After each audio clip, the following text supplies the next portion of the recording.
প্রিয় শিক্ষার্থী, আসসালামু আলাইকুম। আজকে ক্লাসে 61 পাতার যে লিখিত অঙ্কগুলো আছে সেই অঙ্কগুলো করে দেখাবো। দেখো, প্রথম যে অঙ্কটা সেটা হচ্ছে একটা লাঠির অঙ্ক।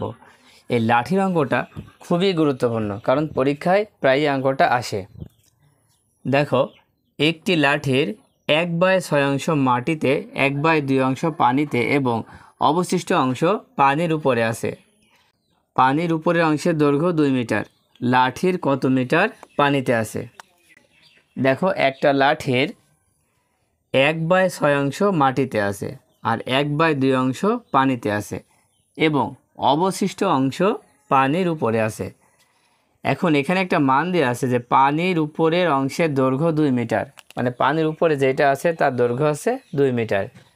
তাহলে লাঠির কত মিটার পানিতে আছে সেটাই বের করতে হবে। দেখো, তোমাদের বইতে এই ধরনের একটা চিত্র আছে। তো এখানে দেখো, কালো যে অংশটুকু এটা হচ্ছে মাটি। এই মাটিতে আছে 1/6 অংশ, আর এটা হচ্ছে পানি, আর পানিতে আছে 1/2 অংশ। তাহলে এই যে পানির উপরে যেটা আমরা দেখতে পাচ্ছি এইটা কতটুকু, এইটা কিন্তু দেওয়া নেই। তো এইটা বের করার জন্য আমাদের প্রথম কাজ হচ্ছে মাটি এবং পানিতে যতটুকু আছে সেই দুইটা যোগ করে দিতে হবে। যোগ করে তারপরে লাঠি থেকে বিয়োগ করে দিলেই কিন্তু পানির উপরে কতটুকু আছে বের হয়ে যাবে। তাহলে প্রথম কাজ হচ্ছে এই দুইটা যোগ করা। প্রথমে আমরা লিখব যে মাটি ও পানিতে আছে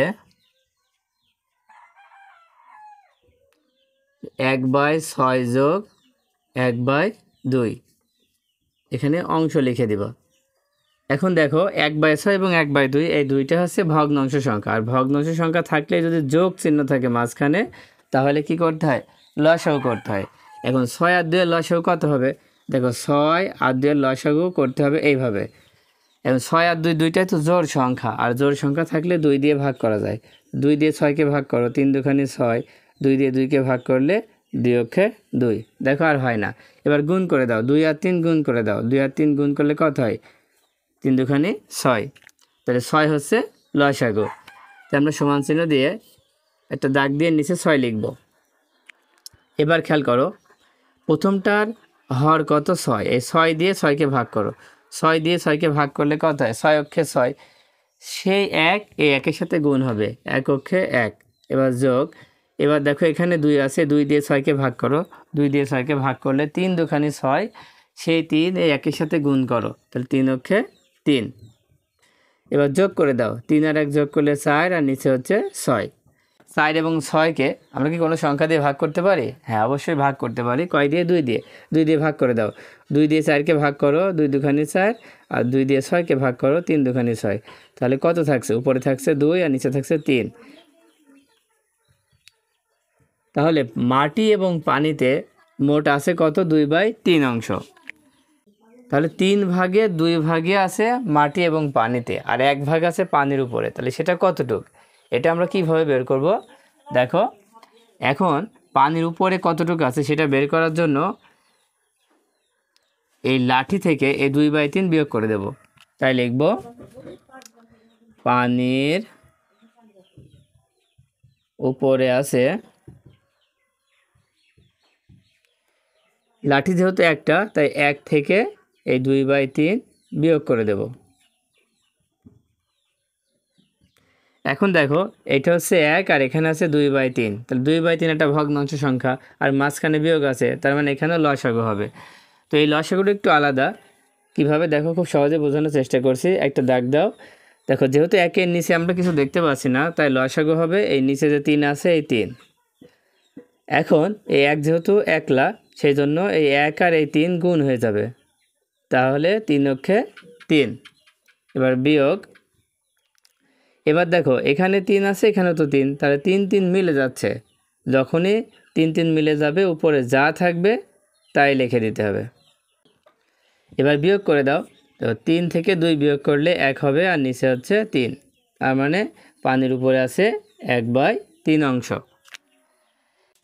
এখন পানির উপরে আছে 1/3 অংশ। তো দেখো, এখানে একটা মান দেওয়া আছে যে পানির উপরের অংশের দৈর্ঘ্য 2 মিটার। তাহলে আমরা বলতেই পারি যে 1/3 অংশের দৈর্ঘ্য হচ্ছে 2 মিটার, তাই না? এবার এইটাই আমরা লিখব 1/3 অংশ সমান 2 মিটার। তাহলে 1/3 অংশ সমান যদি 2 মিটার হয়, তাহলে 1/3-এর নিচে যখনই আমরা 1 লিখব, তাহলে 1 অংশ সমান, তখন লিখব 2, এটা এই পাশে এসে ভাগ হয়ে যাবে, ভাগ 1/3। যখনই কোনো সংখ্যা থাকবে উপরে, তার নিচে যখনই আমরা 1 লিখব, তখনই এই সংখ্যাটা এখানে এসে ভাগ হয়ে যাবে। কেন ভাগ হবে আমরা একটা উদাহরণের মাধ্যমে দেখি।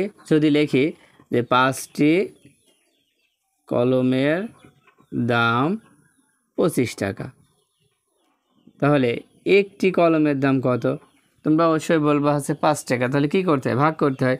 25 ভাগ 5, তাহলে ভাগ করলে 5 হয়, তাই না?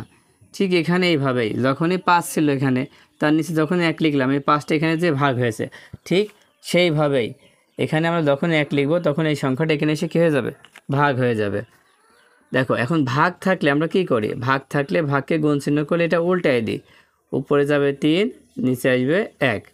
তো এই 2 আর এই 3 গুণ করে দাও, গুণ করলে কত হয়? দেখো 3 দুখানি 6 আর নিচে হচ্ছে 1।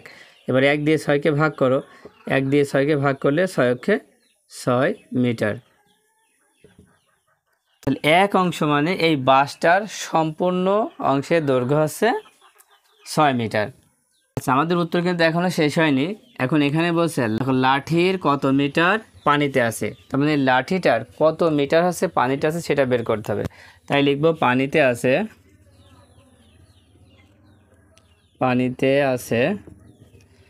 6 এর, দেখো পানিতে কত? 1/2, 1/2 এন ব্র্যাকেট দিয়ে মিটার করে দেব। তোমরা এর জায়গায় গুণও দিতে পারো। এবার কি করবে? 2 দিয়ে এই 6কে ভাগ করে দাও, 2 দিয়ে 6কে ভাগ করলে কত হয়? 3 হয়, 3 দুখানি 6। এখন এখানে 1 দিলেও হবে, না দিলেও হবে, দেওয়ার দরকার নেই। এবার 3 আর 1 গুণ করো, 3 অক্ষে 3 মিটার। তাহলে পানিতে আছে কত? 3 মিটার। এখন যদি পানি বাদে যদি বলে মাটিতে আছে কত, তাহলে আমরা লিখব 6 এর 1/6 অংশ, এভাবে লিখে দেব।